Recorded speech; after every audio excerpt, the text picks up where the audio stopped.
say you don't know what you've got until it's gone. Well, every year, 500,000 workers find out just how true that is. They injure or lose their fingers, hands, or arms because of an accident on the job. That's right, I said lose. I'm Martin Kove, and I'm here to talk about protecting your hands and arms before it's too late. Of course, not all of those accidents end up costing somebody a finger, a hand, or an arm. Out of 500,000 injuries every year, only about 16,000 of them are amputations. The rest are cuts, punctures, burns, or fractures. But I don't know anybody who'd want to be the next statistic. I'm sure you wouldn't. But you might be. If you're watching this program, your job puts you at risk. Some of those injuries are minor. Some are temporarily or permanently disabling. Almost all of them are preventable, with some caution, common sense, and the right safety gear for your job. There are two basic kinds of hand and arm injuries: traumatic injuries and contact injuries. Traumatic injuries include all the cuts, bruises, broken bones, and amputations. Contact injuries are burns or skin irritations, which can range from a small rash to serious skin damage. The precautions to take always depend on the type of hazard you face. Contact injuries might come from chemicals, extreme heat or cold, or electricity. Traumatic injuries might come from knives, hand tools, or heavy items like pipes or lumber. But the most common culprit when it comes to hand and arm injuries is the machine. When it's a contest of flesh and bone against high-carbon steel, there's not much doubt about the outcome. Sometimes those confrontations are unavoidable. That's where your safety gear comes in. But most of them can actually be prevented. And that part is up to you. You might know a machine like the back of your hand, but you should never get too relaxed with it. Here's why.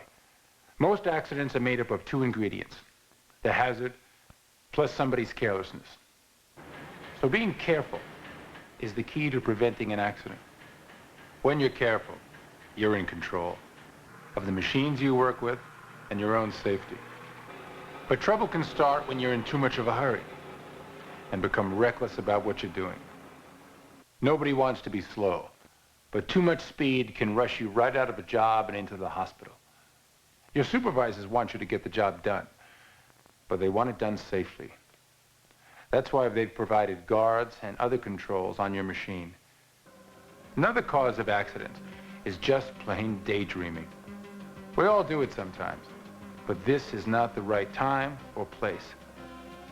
If you don't notice that your hand or arm is in a dangerous place, or that your work material has slipped or broken, you might be in for a painful awakening. When timing is everything, your eyes have to be on that machine every second. Most amputations are caused by machines with a cutting action or crushing force. That's the hazard. The other ingredient is somebody rushing or not paying attention. So the best way to prevent a traumatic hand or arm injury is to stay alert and cut down on the hazard. You can help with that part too. Never work with a broken or defective machine. Make sure your machine has all its guards and other safety devices in place, and never use a machine without them. If you work with power tools, hand tools, or heavy materials, the same prevention will work there too. Turn in broken tools and always use safety devices. Stay alert. If you see an accident waiting to happen, take care of the hazard if you can, or tell your supervisor about it. Make job safety a team effort. Look out for your co-workers and speak up if you see someone headed for trouble. And if your job requires it, wear your hand or arm protection every day. It's a fact. Most workers who should wear hand or arm protection don't. They think it's too clumsy, hard to work with, or a hassle to put on. Some workers even think protective gloves can cause an accident. But with the right protection and the right training on how to use it, hand or arm gear can make most jobs a lot safer. Gear that protects from traumatic injuries ranges from the lightest cotton gloves to a suit of armor for your hands.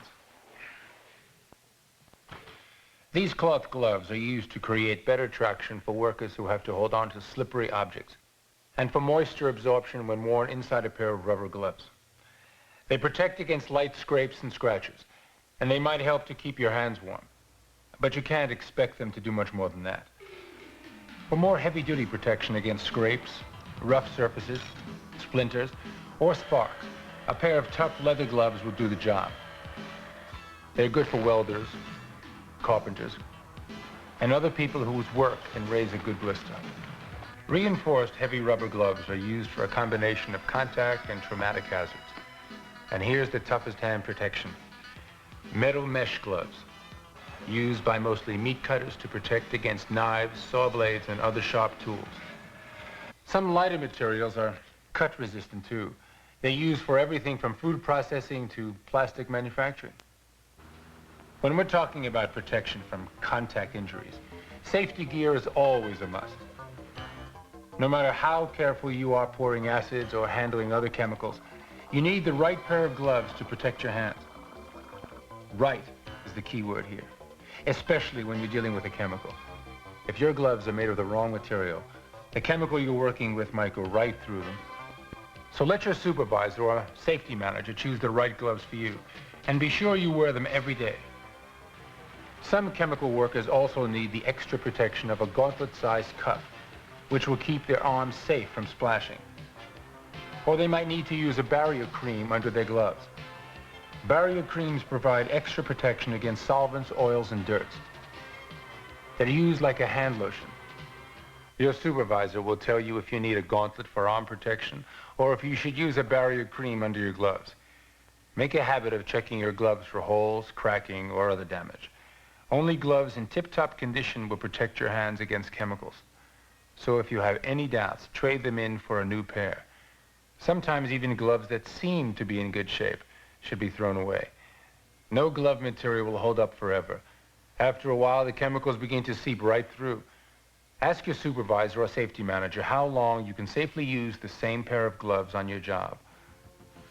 When you're finished working with chemicals for the day, you should always wash your gloves with soap and water before you take them off. If you don't, the chemicals on the gloves could get right into your hands. And after you take the clean gloves off, wash your hands with soap and water, just to be sure. To protect yourself from thermal burns, another type of contact injury, you need gloves with special insulation. Asbestos gloves used to be the favorite protection, but they're being replaced by synthetic materials or heat-resistant leather.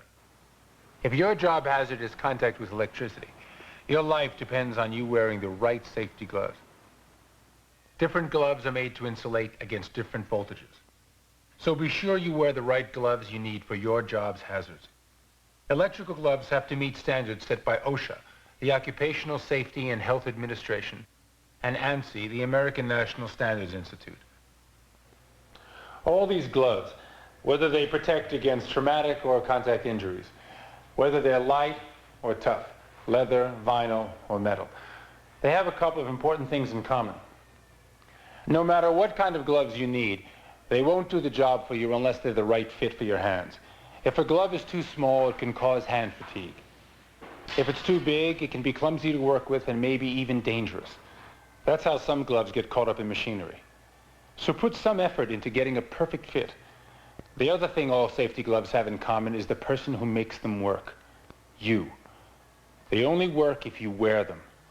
Being careful and alert is important, but if your job requires safety gloves, wear them every day. Your company wants you to help cut down on hand and arm injuries, and they have some pretty good reasons for being concerned. An accident means higher insurance rates, downtime, and the cost of training or replacement. But if it's your hand or arm that gets hurt, it can mean a lot more to you. Sure, you might beat the odds. You might never be one of those 500,000 hurt every year. But are you willing to bet something you wouldn't want to lose? The choice is in your hands.